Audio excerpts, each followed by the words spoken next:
कौन कहता है कि आसमान में सुराख नहीं हो सकता, एक पत्थर तो तबीयत से उछालो यारो।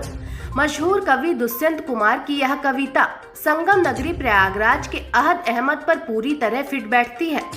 अहद अहमद कुछ साल पहले तक कभी पिता के साथ साइकिल का पंचर बनाते थे तो कभी मां का हाथ बटाते हुए महिलाओं के कपड़े सिलते थे, लेकिन अब जज बन चुके हैं।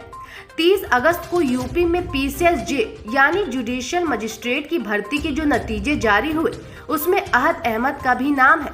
हैरानी की बात यह है कि अहद को यह कामयाबी पहली ही कोशिश में मिली है, वह भी बिना किसी कोचिंग के, सिर्फ अपनी पढ़ाई के भरोसे। खुशी तो बहुत ज़्यादा है क्योंकि सपना था, 4-5 साल का सपना था कि जज बनूं और PCSJ क्वालिफाई करूं और अल्हम्दुलिल्लाह हो गया। लेकिन ये है कि परिवार हमेशा मेरा साथ रहा, कंपटीशन कितना भी हो, संघर्ष कितना भी बड़ा हो, हमेशा उन्होंने साथ दिया। अगर उनका साथ ना होता तो शायद ये इम्पॉसिबल होता। ये उन्हीं का साथ है और ये सफलता सिर्फ मेरी नहीं उनकी भी है बराबर। जनवरी 2021 से लेके अभी तक, और ये उसी का परिणाम है कि सक्सेसफुल रहा।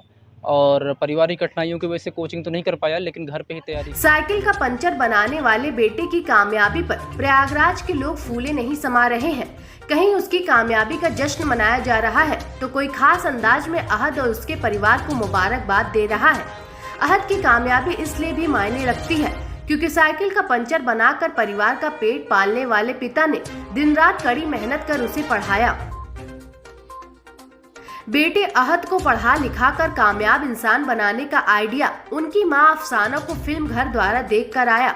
इस फिल्म को देखने के बाद ही उन्होंने तय किया कि पति के पंचर की दुकान से परिवार का पेट चलेगा और वह लेडीज कपड़ों की सिलाई कर बच्चों को पढ़ाएंगी।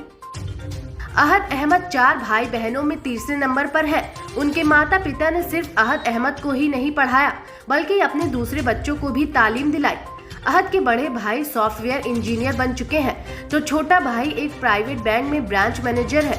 परिवार में खुशियां हाल के दिनों में ही एक साथ आई हैं। अफसाना है। अफसाना जी, ये बताइए कि कितनी खुशी हुई जब पता चला कि बेटा जो है वो जज बन गया है? हम बाहर निकल के चिल्ला रहे थे, मेरा बेटा जज हो गया, तभी तुम्हारा भाई जज हो गया। हम बाहर चिल्ला रहे थे खुशी के मारे। अच्छा। सब खड़े होकर सब देखने लगे।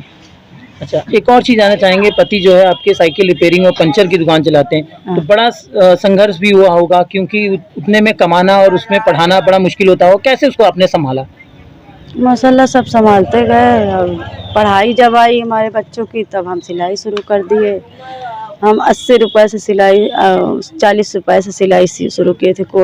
उसकी सूट सिलते थे, स्कूल बगल में था, ड्रेस भी मिल जाता था, सब सिलते थे। और गांव के भी सब बहुत दूर दूर से हमारे पास कपड़ा आने लगा। हम सूट खूब सिलने लगे, ब्लाउज भी सिलते थे, पेटीकोट भी सिलते थे। सिलाई से जो सिलने की जो प्रेरणा है, ये आपके अंदर कहाँ से जुनून है? सिलाई की तो हमारी प्रेरणा आई, हम वही घर द्वार पिक्चर देखे थे। अच्छा। उसी में से आई है। हाँ। क्या था उस पिक्चर के अंदर? उस पिक्चर के अंदर था कि भाई भाभी ने अपने देवर और ननंद को खूब पढ़ाया लिखाया था। उसी में से हमको भी हिम्मत मिली कि हम अपने बच्चों को पढ़ा।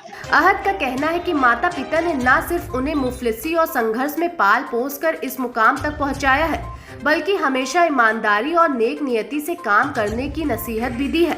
माता पिता की इस हिदायत पर वह उम्र भर अमल करने की कोशिश करेंगे। अहद के मुताबिक उन्हें यह बताने में कतई झिझक नहीं होगी कि वह एक पंचर वाले के बेटे हैं।